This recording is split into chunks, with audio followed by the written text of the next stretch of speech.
बहुत पुरानी बात है। एक छोटे से गांव में रहने वाला एक युवक राशिद अपने पिता हामिद के साथ जीवन व्यतीत कर रहा था। तेमेन दे गुजर बसर एक छोटी सी खेतीबाड़ी पर निर्भर थी, जहां वे दिन रात मेहनत करते। घर में सिर्फ वे दोनों ही थे और उनका सहारा भी एक दूसरे के सिवा कुछ नहीं था। शाम ढलने पर जब वे घर लौटते तो हामिद अक्सर अपने बेटे को समझाता, बेटा, मौत का कोई तय वक्त नहीं होता। अगर मैं इस दुनिया से चला भी गया तो याद रखना, तुम कभी अकेले नहीं होगे। अल्लाह हमेशा तुम्हारे साथ है। खेती बाड़ी को अल्लाह के भरोसे पर चलाओ, क्योंकि यह सिर्फ एक माध्यम है। असली रिज्क अल्लाह की रजा में छिपा है। हमेशा ईमानदारी और सच्चाई से काम करना, चाहे इसमें तुम्हें अपनी सारी फसल क्यों न गंवानी पड़े। और लोगों के साथ नरमी से पेश आना, क्योंकि अल्लाह तुम्हें उस वक्त सहारा देगा जब कोई और नजर नहीं आएगा। राशिद ने पिता की बातें सुनकर चिंतित होकर कहा, अब्बा, अल्लाह न करे कि आप मुझे छोड़कर जाएं। अगर आप न रहे तो मैं क्या करूंगा। हामिद ने बेटे के सिर पर दया भरा हाथ फेरा और मुस्कुराकर बोला, बेटा, यही तो मैं कह रहा हूं। मेरा जाना तय है, लेकिन अगर तुम अल्लाह पर भरोसा रखोगे तो कभी अकेला महसूस नहीं करोगे। वह तुम्हारा रक्षक है और उस पर यकीन करने वाले कभी निराश नहीं होते। पिता की नसीहत सुनकर राशिद के मन में सवाल उठता, अगर मैं मेहनत करूं, ईमानदारी रखूं और लोगों से अच्छा व्यवहार करूं, तो फिर अल्लाह पर भरोसे का क्या मतलब। सब कुछ तो मेरे कर्मों से ही होगा। यह सोचकर वह अक्सर पिता की बातों को अनदेखा कर देता। लेकिन राशिद को क्या पता था कि अल्लाह उसे ऐसा सबक सिखाने वाला है जो उसकी जिंदगी बदल देगा। वक्त बीतता रहा और वह दिन आ गया जिसका हामिद अक्सर जिक्र करता था। वह इस दुनिया से रुखसत हो गया। अब राशिद के पास अल्लाह के सिवा कोई नहीं था। खेत में काम करते वक्त हर चीज उसे पिता की याद दिलाती और घर लौटते ही तन्हाई उसका स्वागत करती। चार दीवारों में अब सिर्फ वह अकेला था और उसके दिल में पिता की बातें गूंजती रहती, जिन्हें उसने कभी गंभीरता से नहीं लिया था। पिता के बिना जीवन कठिन था, लेकिन जैसे तैसे गुजर रहा था। राशिद ने खुद को काम में व्यस्त रखा, लेकिन अकेलेपन का एहसास कभी कम नहीं हुआ। कुछ समय बाद फसल बेचने के लिए उसे पड़ोसी शहर जाना पड़ा, जहां से अच्छी कीमत मिल सकती थी। यह पहला मौका था जब वह पिता के बिना इतनी दूर जा रहा था, लेकिन कारोबार की मजबूरी थी। उसे क्या पता था कि यह यात्रा उसकी सोच को पूरी तरह बदल देगी। ऊंट पर सवार होकर उम्मीद के सहारे वह शहर की ओर निकला। रास्ता लंबा और पहाड़ी था, लेकिन वह आशावान था कि मंजिल तक पहुंच जाएगा। लेकिन जैसे जैसे सूरज ढलने लगा, उसकी उम्मीद डगमगाने लगी। शाम हो गई, अंधेरा छा गया और राशिद पर थकान हावी होने लगी। मुश्किल यह थी कि जो खाने पीने का सामान वह साथ लाया था, वह पहाड़ी रास्तों में खत्म हो चुका था। अब भूख और प्यास ने उसे कमजोर कर दिया था, लेकिन इससे ज्यादा डर और खौफ ने उसे घेर लिया था। यह वह समय था जब अल्लाह अपनी कुदरत दिखाने वाला था। रात की सन्नाटे में दूर पहाड़ों से डरावनी आवाजें आ रही थीं, जैसे कोई जंगली जानवर घात लगाए बैठा हो। ऊंट भी बेचैन हो गया था। उसके कदम लड़खड़ाने लगे थे, जैसे वह भी खतरे को भांप चुका हो। राशिद ने चारों ओर नजर दौड़ाई, लेकिन हर तरफ सिर्फ काला अंधेरा था। उसने खुद को तसल्ली दी, बस थोड़ी देर और, शायद आगे कोई सुरक्षित जगह मिल जाए। लेकिन हकीकत उसके ख्याल से कहीं ज्यादा भयानक होने वाली थी। कुछ और सफर के बाद राशिद की भूख और प्यास इतनी बढ़ गई कि वह परेशान हो गया। सोचने लगा, शायद मेरी मौत यहीं लिखी है।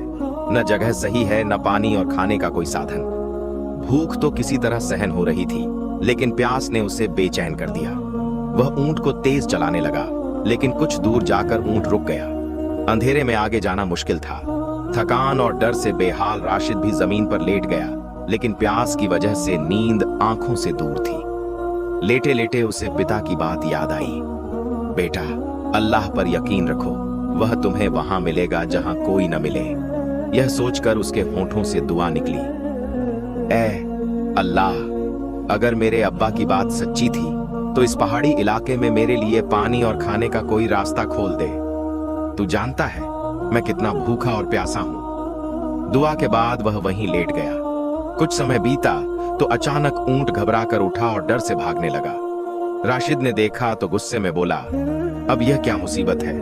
लेकिन अगर ऊंट भाग जाता तो वह पूरी तरह अकेला रह जाता, इसलिए उसने जल्दी से उसका पीछा किया। कुछ दूर दौड़ने के बाद ऊंट रुक गया और राशिद ने उसे पकड़ लिया। लेकिन अब नई समस्या थी। अंधेरे में रास्ता भूल चुका था। लाचार होकर वह आगे बढ़ने लगा। चंद कदम चला होगा कि दूर कहीं हल्की रोशनी दिखाई दी। दिल में उम्मीद जागी, चलो यहां जाकर रात गुजारता हूं। पुराने जमाने में मुसाफिरों का खूब ख्याल रखा जाता था। यही सोचकर वह रोशनी की ओर बढ़ा। करीब पहुंचा तो हैरत में रुक गया। यह एक छोटा सा कस्बा था जहां कई घर थे। दिल को राहत मिली कि किसी घर में पनाह मिल जाएगी। ऊंट से उतरकर जब वह करीब गया तो देखा कि पहला घर बंद था। हैरान होकर दूसरे तीसरे घर की ओर बढ़ा, लेकिन सबके दरवाजे बंद थे। यह देखकर राशिद को बड़ा आश्चर्य हुआ। यह कैसे हो सकता है कि पूरा कस्बा सुनसान हो? दिल में डर बैठने लगा, लेकिन हिम्मत कर वह रोशनी की दिशा में बढ़ा। रोशनी एक घर से आ रही थी। दरवाजे पर दस्तक दी तो अंदर से भारी आवाज आई। कौन है? रात के इस समय यहाँ क्या कर रहे हो? राशिद ने जवाब दिया, मैं मुसाफिर हूँ, गांव से आया हूँ, रास्ता भटक गया हूँ और रात गुजारने के लिए जगह चाहता हूँ। कुछ पलों बाद दरवाजा खुला और अंदर से आवाज आई, आ जाओ। राशिद ने ऊंट बांधा और अंदर गया तो हैरत से ठिठक गया। सामने एक बूढ़ा आदमी बैठा था जिसकी आंखें नहीं थीं। राशिद पास बैठ गया। वह आदमी मुस्कुराकर बोला, मुसाफिर, कहां से आ रहे हो और कहां जा रहे हो? राशिद ने अपनी पूरी कहानी सुना दी और अब इस अजीब कस्बे और नेत्रहीन आदमी के बारे में सोच रहा था।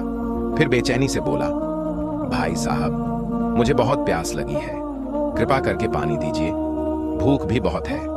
नेत्रहीन आदमी ने शांति से कहा, भाई, पानी तो यहाँ नहीं है, तुम्हें वहां जाना होगा जहां पहाड़ पर दूर रोशनी दिख रही है। वहीं से पानी मिलेगा और खाने का इंतजाम अल्लाह खुद करेगा। यह सुनकर राशिद को अजीब लगा, लेकिन मजबूर होकर वह रवाना हो गया। भारी कदमों से रोशनी की ओर बढ़ा। करीब पहुंचा तो देखा कि एक पुरानी गुफा है और अंदर से कोई धीरे धीरे बोल रहा है, जैसे खुद से बात कर रहा हो। यह देखकर राशिद के दिल में डर पैदा हुआ, लेकिन हिम्मत कर दरवाजे पर आवाज दी। अंदर से बोला गया, हाँ बोलो, मुझे यकीन है तुम्हें पानी चाहिए। राशिद हैरान रह गया, लेकिन बोला, हाँ मुझे पानी चाहिए। अंदर से कहा गया, तो अंदर आ जाओ। डरते डरते वह अंदर गया तो राहत मिली। सामने एक वृद्ध महिला कुरान पढ़ रही थी। वृद्धा ने नरमी से कहा, बेटा, जब इंसान का अल्लाह पर भरोसा कम हो जाए तभी वह रास्ते से भटकता है। फिर इशारा कर बोली, वहां पानी का घड़ा रखा है, उठाओ और चलो। राशिद ने घड़ा उठाया और चल पड़ा, लेकिन वृद्धा की बातें उसके मन में गूंजने लगी। यह कैसे जानती थी कि मेरा भरोसा कमजोर है? रास्ते में सोचा कि यहीं पानी पी लूं, लेकिन फिर ख्याल आया, नेत्रहीन आदमी भी तो प्यासा होगा, थोड़ा फासला है, वहां जाकर दोनों पी लेंगे। तेज कदमों से चलने लगा, लेकिन घर के करीब पहुंचते ही अंधेरे में ठोकर लगी। वह गिर पड़ा और घड़ा टूट गया। सारा पानी बह गया। गुस्से में वह खुद को कोसता अंदर गया। नेत्रहीन आदमी ने पूछा, क्या पानी नहीं मिला? राशिद ने झुंझलाकर कहा, नहीं, मुझसे घड़ा गिर गया, अब मुझ में और बात करने की ताकत नहीं। अगर पानी हो तो बस इतना दे दो कि जी सकूं। नेत्रहीन आदमी ने आसमान की ओर हाथ उठाए और दुआ की, ऐ अल्लाह, अगर यह शख्स वाकई भूखा प्यासा है तो तू मेरी मदद कर, ताकि मैं इस मुसाफिर की मदद कर सकूं। राशिद को गुस्सा आया, लेकिन खामोश रहा। मन में सोचा, यह कैसा मूर्ख है, यहाँ कोई कैसे मदद को आएगा। चंद पल बाद दरवाजा खटखटाया गया। राशिद चौंका। नेत्रहीन मुस्कुराकर बोला, जो भी है, तेरे लिए पानी और खाना लेकर आया होगा। दरवाजा खोला तो वही वृद्ध महिला खड़ी थी। मुस्कुराते हुए बोली, तुमसे एक घड़ा भी नहीं संभाला गया, ये लो पानी और खाना, और ऊंट के लिए भी पानी रख दिया है। खुद की तो परवाह है, जानवर का भी ख्याल रखो। राशिद हैरान रह गया। दोनों ऐसे बात कर रहे थे जैसे सब जानते हो, लेकिन भूख प्यास ने सोचने का वक्त न दिया। जल्दी से पानी पिया और खाने पर टूट पड़ा। जब तृप्त हुआ तो सवाल मन में उभरे। नेत्रहीन के पास जाकर बोला, भाई साहब, अगर बुरा ना माने तो एक बात पूछूं? नेत्रहीन ने कहा, अभी नहीं, पहले मुझे थोड़ा पानी दो, बहुत प्यास लगी है। राशिद ने पानी दिया और खुद सोचने लगा कि ये कौन लोग हैं।